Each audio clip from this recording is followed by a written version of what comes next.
Interparty Advisory Council of Nigeria has rejected the August 30, 2025 date set by the Rivers State Independent Electoral Commission for local government elections, describing the move as unconstitutional and illegal. In a letter to RSIEC Chairman Dr. Michael Ode, copied to President Bola Tinubu, the National Assembly, INEC, DSS, and the police, IPAC argued that holding polls during a state of emergency undermines democratic norms. The body stressed that only a constitutionally recognized governor can appoint electoral commission members with confirmation from the state assembly. IPAC condemned the RSIEC process as illegitimate, urging all political parties in Rivers State to boycott the polls. The council accused the sole administrator, Vice Admiral Ebok Ete Ibas, of taking illegal steps that erode democratic institutions, warning that elections without restoring such institutions amounts to a mockery of constitutional democracy. He vowed to explore other legal means if RSIEC disregards its position. Human rights advocate Clifford Solomon also faulted RSIEC for accepting candidates' lists without supervising party primaries as required by law, claiming that the APC nominees were not genuine party members. Dr. Obinna Nwodim of the University of Port Harcourt cautioned that by bypassing due process could waste the state's scarce resources. Dr. Bassi, what do you make of the local government polls, the upcoming local government polls, and the reaction of IPAC on the RSIEC elections? What do you have to say to that? Thank you. It's expected because looking at the election that is proposed to be taking place by 30th of August 2025, and the position of the law is an expressed thing that every well-meaning Nigerians, should talk about. What is the position of the law? And the law here I am referring to is the Electoral Act itself. And what is the stipulated, guideline for election to be conducted, whether local government elections or any general election, as long as election is concerned in Nigeria. Now, it all started, from the appointment of a sole administrator and all of that, which I don't want to dive into that because it's not the issue at hand.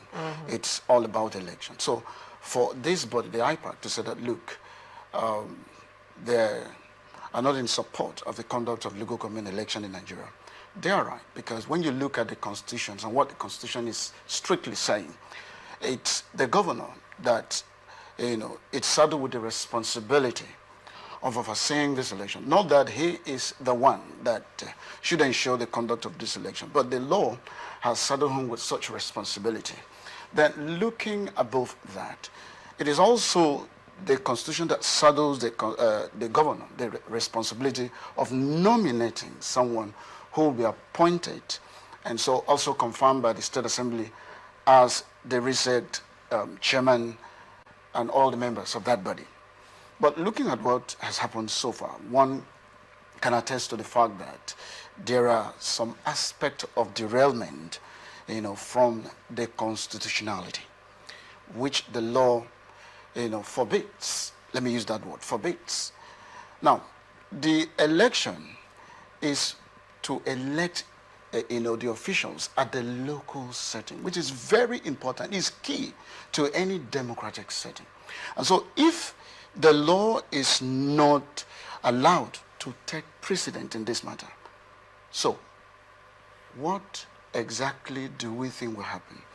And my concern here is that it's like the court is absolutely silent when it comes to the matter that concerns Rivers State. Right from the first day that the state emergency was declared here in the state.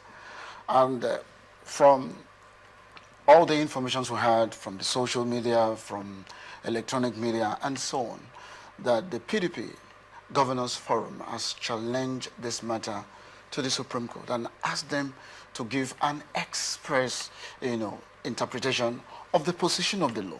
But up till now, with due respect to the highly referenced apex court of this country, Nothing has been done about that.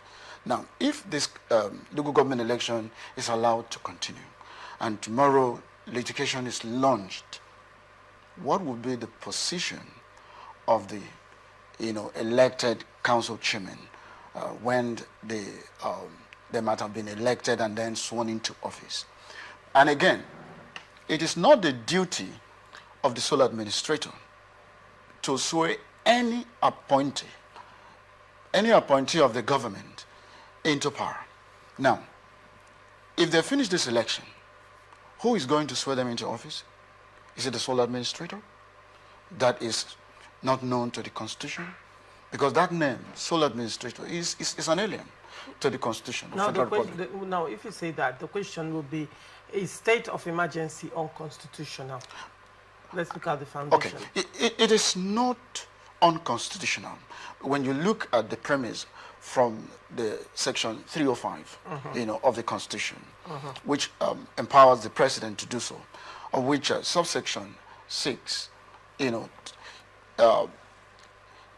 expressly stated the guidelines on how these things should be done. Do you think that? But the appointment of the sole administrator, the president is not empowered by the Constitution to do so. So the state of emergency, looking at the conditions in which the president, or led to the president's declaration of state of emergency here in Rivers State, wasn't called for in the first place. Okay, you said the situation that led to the state of emergency does not warrant state of emergency. Have you taken your time to go through the Constitution, the 305 you quoted? Have you taken your time to go through them? I am not a legal practitioner. But as a learned Nigerian, who also passionate about things that happen in this country, the Constitution is not only restricted for the legal practitioners to read. It's for all Nigerians to take a look at it. So I have read that over and over. The president, who is the commander-in-chief of the Armed Forces of Federal Republic of Nigeria, has given that constitutional power to do so when the need arises. But in this case of Rivers State, does the president, from what he read out, on the day he made that declaration, supported his action? The answer is no. Now, the appointment of the sole administrator in itself is an alien to the Constitution of the Federal Republic of Nigeria. That aside. Then on the issue of the conduct of local government election in a democratic setting is a duty that should be supervised or handled by an elected governor of a state, as provided in the Constitution. All right, very well. You said that there was nothing in Rivers State that warranted the state of emergency, declaration of state of emergency, correct? Yes, I said so. Now let's look at section 305 of the Constitution. Thank you. Chapter 8, part 2, section 305, procedure. It says, procedure for proclamation of state of emergency. Okay. Subject to section 1, subject to the provisions of this Constitution, the President may, by instrument published in the official gazette of the Government of the Federation, issue a proclamation of a state of emergency in the Federation or any part thereof. Then let's go to the reasons from 3. It says the President shall have power to issue, the President shall have power to issue a proclamation of state of emergency only when, now it's stated, the Federation is at war, but let's look at the ones that I feel directly affects Rivers State.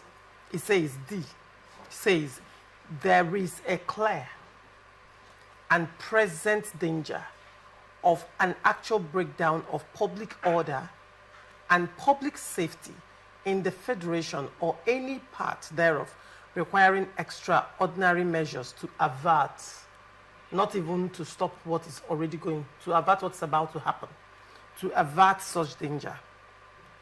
Now it says, there is an occurrence or imminent that's futuristic, imminent danger, or the occurrence of any disaster or natural calamity affecting the community or a section of the community in the Federation. Now, it says there is any other public danger which clearly constitutes a threat to the existence of the Federation. The question would be, was there any imminent danger because of the political crisis in Rivers State? Thank you. Thank you that you make mention of political squabbles that took place in Rivers State as at that time. Now, looking at that, does that in a way suggest to Mr. President that was the only solution that he could choose to restore peace in Rivers State, so to say? You've not answered my question. I am. Now, looking at what you've quoted from the Constitution, Section 305, subsection 3 of that same section, that give the president's power, there is no dispute about that. But what happened in Rivers State was just a political squabble, which the president, as the father of the nation, has the power to also settle it without declaring state of emergency. Well, had the president at any point in time, was political solution employed in Rivers State crisis? Yes. Was it successful? Because president was one-sided when he decided to do that. All right. And then when that political resolution came, some Rivers State elders took the president to court on account of that, challenging his right to interfere in state matters. Now, moving forward, I recall when Ajurin Gelale was the presidential spokesperson, and the issue of Rivers State crisis came up again after the presidential peace pact failed. Ajurin Gelale said expressly that the president will not interfere in Rivers State crisis again. Now, moving forward, the matter went to court, and the president later said, go to court, obey the court. And the matter went to court. And at the end of the day, the court gave, up until Supreme Court gave its judgments. Did that avert the crisis? Did that stop the crisis? It did not. Now, recall then that there was actual threat of impeachment of the suspended governor. And then there were now threats of explosion of pipelines, Ijaw Youth Council, the INC as well. I'm mentioning names because these were actual threats. And then recall that, on the heels of the declaration of state, in fact, before state of emergency was declared, there were explosions of pipeline. The threats were actually carried out in Rivers State. And then after that happened, and the state started boiling, a state of emergency was declared. When you say there are other solutions that could have been employed, I mean, what solutions could have been employed? Even the Rivers State, if I would say in quotes, so-called elder statesmen that were supposed to mediate peace all took sides. The independent persons that one would have expected, even down to a former president in this country, took sides. The people one would have expected, both at the national, state level, to have mediated or took sides. Political party took sides as well. It balkanized PDP even further, balkanized PDP's governors forum even further. So what exactly would you have expected at the point where every single move to resolve the matter failed from both parties? Now, that's on one hand. Because I wanted to establish the fact that the Constitution, actually, when you said the president had no ground to declare state of emergency, the Constitution, from what the Constitution has stated here, there was actually an imminent threat. Some have been carried out, actually. Now, moving forward, you also raised a concern, and that concern has to do with the fact that the Constitution does not provide for the suspension of the governor, which is very correct, like you have said. But now the concern will be, in the issue of Rivers State crisis, was it actually covered by the Constitution? Because where the state of emergency, declaration of state of emergency here happens to be under cases of insecurity, war, mostly threat to life, natural disaster and calamity. How about a situation where the executive and the House of Assembly decides to hold a state to ransom, considering that Supreme Court judgment said that there was no government in Rivers State? What of an issue like that, which is not covered by the Constitution? What would you have advised? Thank you. Let me just make this matter very clear. I didn't say that the president don't have that constitutional right to declare state of... No, I said to suspend the governor. Okay. That is the area I was specifically pointed at, which the Constitution is clear. Now, you talked about the squabble between the State Assembly and the governor, which led to the whole thing that happened. And when the Supreme Court ruled on that matter, it was behoved on the governor then to ensure that he implemented what the Supreme Court has ruled to the letter, which from the step he took then was pointed to that fact. For me, as an individual and an analyst per se, look, it would have been better for the State Assembly to get the governor impeached, to allow that constitutional process to be duly followed, so that it will be on record, this is what has happened. If at the end of the day that has happened, fine and good.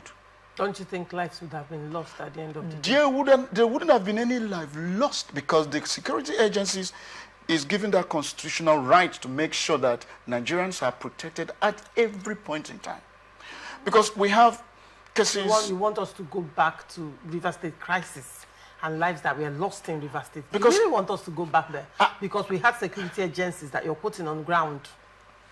Now, when are you aware of that? When we look at that, have lives been lost in cause of River State crisis? When you talk about it wasn't on a political squabble. I could remember very vividly during the election of 2015, a lot of lives were lost. You said the lives that were lost in cause of River State crisis was not as a result of the political squabble? It wasn't. Should I give you just one example? I'm coming.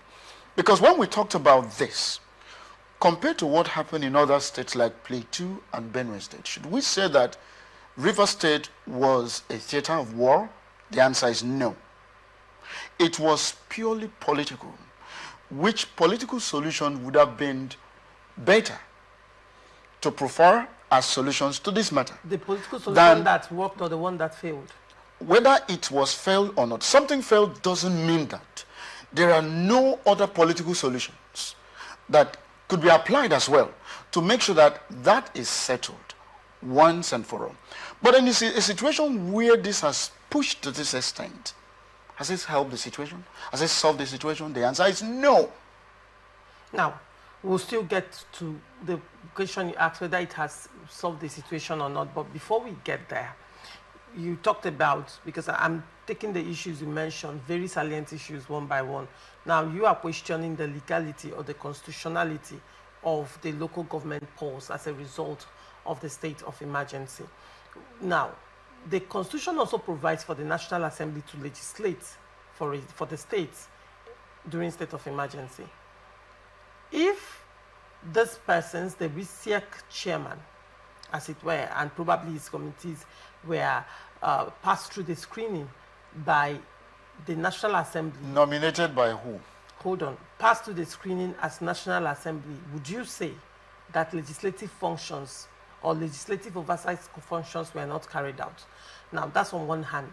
Now, if you say nominated by who, is Abbas a military administrator? Or is he standing in the state? Because, I mean, these are arguments, not my opinion, but the arguments of both people on the side of and against. Now, they are saying that Abbas is acting on the powers of a democratically elected president. What do you have to say to that? I'm sure you've heard this argument before, though it's not new. The president is not the law of Federal Republic of Nigeria. The president is a product of the law. And so that is to say that the president has to respect the law, not him to act in the position, to act as a law. Now, on that aspect, it was the decision of the president to declare that state of emergency and appointed him as a sole administrator here in the state. And like I said, it is rightly unconstitutional for him to be sent in the state in the first place. When Goodluck Jonathan, declared state of emergency in 3 states in the northeast, Yobe, Adamawa, and Borno State, the elected officials of governance were intact. They did not remove. That was on the ground of insecurity, correct? I'm coming. Was that on the ground of insecurity or political crisis? But the state state of emergency was declared in the first place. Let's agree that was it fact. On the ground? No, they are peculiar because the Constitution provides. Hold on, the Constitution on state of emergency provides that in the ground of insecurity that the governor of the state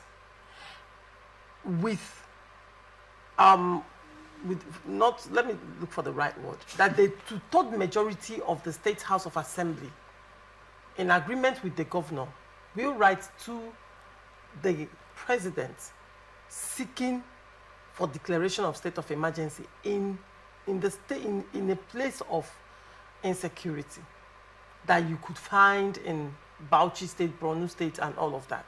But in the case of Rivers State, one would not say that in those states there were no government.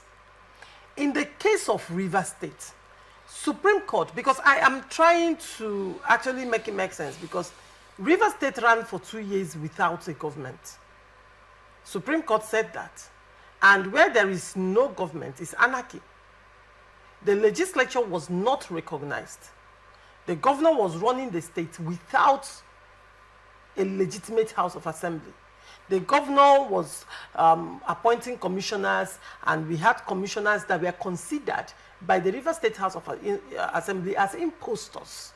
We had appointees of the government that were considered impostors. We had agencies that were created by a forum of friends, and it was okay. So if you're quoting the action of so that warrant the president to declare state. I am not making a case. Hold on. I am not making a case for the president. However, I am poking at issues, because when you are bringing up the issue of state of emergency declared by Goodluck Jonathan, those issues are quite peculiar and not in any way related to the issue of Rivers State's crisis. Okay, they are entirely different. So you cannot use the same. If I will ask you, why didn't Goodluck Jonathan use political solution in those states? Because they are not the same crisis. Let me respond to the issues at hand. Go ahead. The Constitution, when it talks about state of emergency to be declared, whether it's on political matters or on war, as the case may be, state of emergency is a state of emergency, which at that point in time, one can look at it that, look, the state institutions that has to do with governance must not be suspended. Because when that happens, I'm coming. When that happens, it means that the Constitution itself has been suspended. Because when the State Assembly is not functional, the executive is not functional, it's only the judiciary at this point is the only institution of governance that's said to be functioning here, which is somehow silent in matters like this. Now, what I'm saying in a sense is this. Look. Was governance suspended in Rivers State prior to the state of emergency? Of course. Of course, because what we have now. Question again. Yes. No, listen to what I asked. Was governance suspended in Rivers State prior to state of emergency? Of course, because when. So what's the difference between then and now? Now, when the elected officials of governance, I'm using the word governance, are suspended, and you brought in someone that is not recognized by the Constitution, is it not trying to suspend the Constitution? So the governor running the state with a three-man forum of friends that were suspended by the River State House of Assembly. I said something to that effect. And not recognized by the Constitution. So now I am trying to make sense. Please. Is it that you're saying we should have gone with the unconstitutional.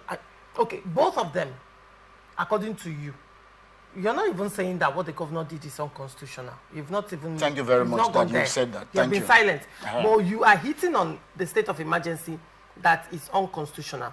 Now, state of emergency is, in other words, suspension of democratic system of government. That's the ABCD of state of emergency, correct? Thank you. Suspension of democratic governance, which is what is in existence in Rivers State. Now, in the case of the suspended governor, Simile Fubara, were we not in a state of emergency? Because there was suspension of democratic institution. The difference between civilian government and democracy, or even during military government, you had, I wouldn't call them someone, you have the military administrator and you have the judiciary, but you don't have the legislature. Civilian government, the legislature may or may not exist. In the case of the governor, we had a democratically elected governor who recognized the legislature and was running a one-man show. So, was the Fubara's government at that time, prior to state of emergency, was it democratic? In condemning one undemocratic move, according to you, you are silent on the undemocratic one that led. I mean, is it? I think it's time we even acknowledge that the state of emergency in Rivers State was not built on nothing. One could say it's an extension of state of emergency that was existing prior to the one that was declared by the president. So how come, Dr. Bassi, you are not looking at the catalyst to this issue? You are looking at the manifestation of a more fundamental problem. Thank you. But the problem, the foundation of it, you've chosen not to address. I want you to address the foundation of this issue. The point I will be talking about is this. This matter was challenged in court. Which of them? The matter of the governor, recognizing a 3-man state of assembly and all of that. Okay. The Supreme Court ruled explicitly on that. Okay. Which was against the law. Fine. Now, when the court ruled on that, the legitimate state assembly started an impeachment process, which is approved by law. So for me, I am still standing by that it would have been better for the governor to be impeached through the constitutional instrument than imposing state of emergency here in Rivers State. Because if the governor had impeached through the constitutional process, see, I wouldn't come to the studio to make all these statements. Because that is the right thing, as approved by the Constitution. Don't you think the move of declaring state of emergency saved lives? Or are you saying before that now, you preferred before the declaration of state of emergency, were there any deaths, so to say? You have actually. It wasn't. There was no death. Thank you very much. You said there was no death. There wasn't. Let me remind you. There wasn't. There wasn't any death at all. Let me remind you. Probably you. There wasn't. I'm trying to wonder. I lived here in this state. Do you live in Rivers State? Yes, I lived in Rivers State. There wasn't. Do you understand that this is a Rivers State television? This is a Rivers State-based television. Of course, I've been appearing on this TV station. And we cover events as well. Of course. Now, are you aware that this station is not too far from Rumokoro, where the Obiako local government secretariat is actually? Yes. We are just less than 5 minutes drive or 10 minutes. I'm aware of that. Very well. I'll just use Rumokoro, the Obiako local government secretariat, as an example for you. Recall when Asabuja came out towards the ending of the tenure of the local government chairman and met some threats in the viral video. The video even captured him and his goons coming out from the creek, heavily armed with sophisticated weapons. And they said that they heard that the local government chairman... It's unknown to me. I don't know about that. Well, for someone that lives in Rivers State... I don't know about that because it wasn't on news. In the first place, it wasn't on news. On this show. It was on the news. It was discussed on this show. It was on the news. I am not aware of that. It was discussed on this show. So I will say what happened, Okay. what I covered, what was discussed. Okay. I'm finding it very interesting that you are in River State. I'm not you are a aware public of that. affairs analyst.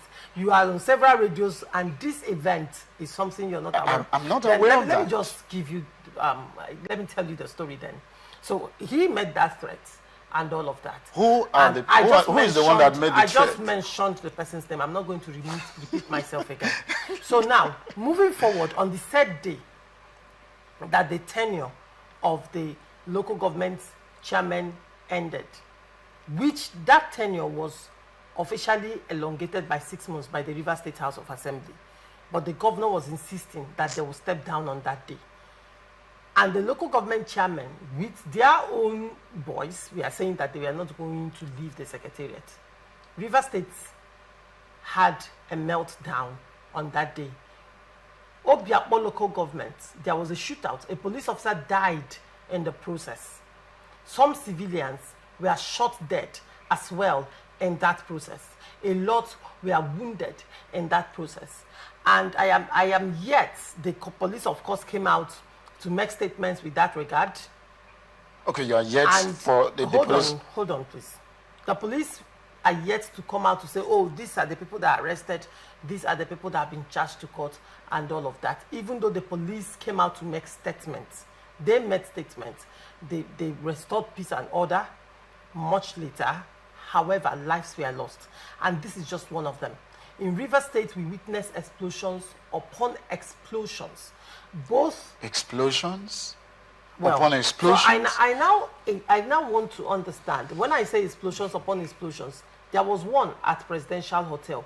The person, according to the police report, the person that was detonating that dynamite had his limbs severed, and police released a wanted notice explaining, describing who that person was. And later, the news had it that the person was found and was placed under arrest, even though he was receiving treatment. There was explosion of the APC secretariat more than once. Aba Road was blocked by both factions protesting on Aba Road. I can go on and on. We recorded more than 3 explosions in River State, political-based explosions. And you are resident in River State, Dr. Bassi.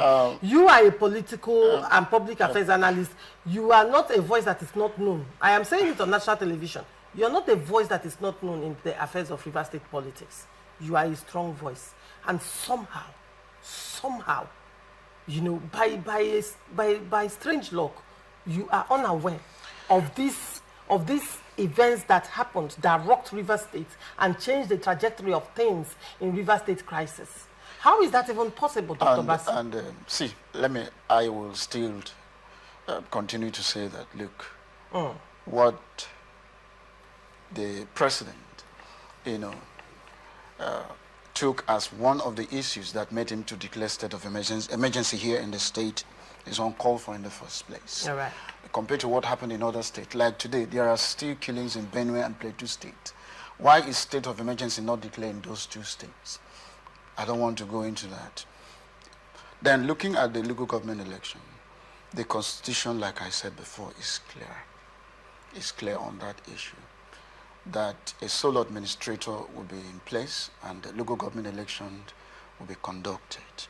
And I ask a question, if the local government election as proposed is conducted and winners are made and all of that, who is going to swear them in? It is a responsibility of the governor to swear them in.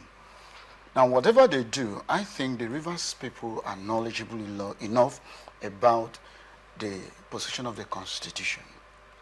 They have the right, or the constitutional right, to challenge this matter in court and then listen to the judiciary interpretation of these anomalies. Now, the IPAC has taken their position when it comes to this election that they are not going to partake or rejected the move of this local government election. Fine. They have right to say so. They are the constitution of all the political parties in the state here. They have said so. But for me, my point is, for local government election to be conducted in this scenario of state of emergency, supposed not to be. Now, since the political political actors that prompted the declaration of state of emergency, have been said to have resolved this matter and agreed. So why not returning this state into that constitutional statutory? Dr. Bassi. Do you understand? Dr. Bassi, so that it will be. You recall the earlier question you asked, and that was why I told you we'll get back to it, because you have just answered the question you asked at that time. So I assume it was a rhetorical question. When you said the state of emergency, has it brought the next required result? Has it brought? I answered, really, we'll come back to that question much later. I am glad that you have said yourself that the actors, the political actors, the arrowheads of the crisis have decided to resolve their matter by fire, by thunder, because apparently the state of emergency is not favoring either side. So now they are forced to resolve their matter without even third parties mediating between them. So would you say, at the end of the day, that the River state of emergency produced a positive result for River State? I'm not seeing any role played by the man, that is sent here as a sole administrator, because it's not the sole administrator. Yes, because I'm not looking at the sole administrator in this matter. It cannot be ruled out completely. All right. You understand, because according to what the president spelled out on the day the declaration was made, that he was sent here to make sure that the law and order is being kept and ensure that democratic processes are restored. Because even for the president to have said so, it's not right. I don't want to go into that, because you cannot, operate illegality on illegality. Because if that is done, that is constitutional infractions. Now, when you say constitutional infraction, have you looked at possible lacunas in the Constitution that can be exploited? That is on the aspect of the president becoming the law itself.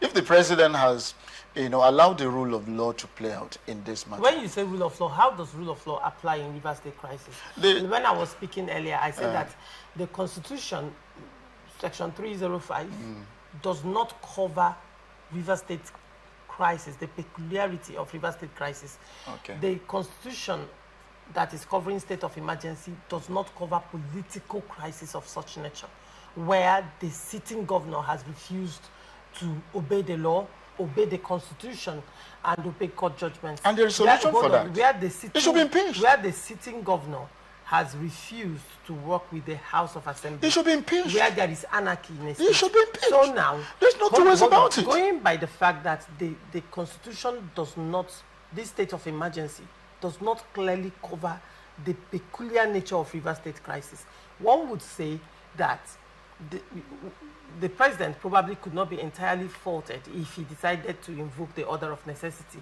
in this issue, because the Constitution does not cover River State crisis. I was not the one who declared the state of, so it should be faulted, because he is the president. No, we are looking at the fact that the Constitution does not provide for when the governor, because of course where state of emergency is declared, the governor is also supposed to be acting, though with limited capacity. Thank you. It's not your talking. No, it's not your talking. Don't say it's now I'm talking. My job is to look at both sides of the coin and make you talk as well. Right? Now, the Constitution provides the governor will still be the governor, but acting in limited capacity, right? And then there'll be beefed up security and all of that.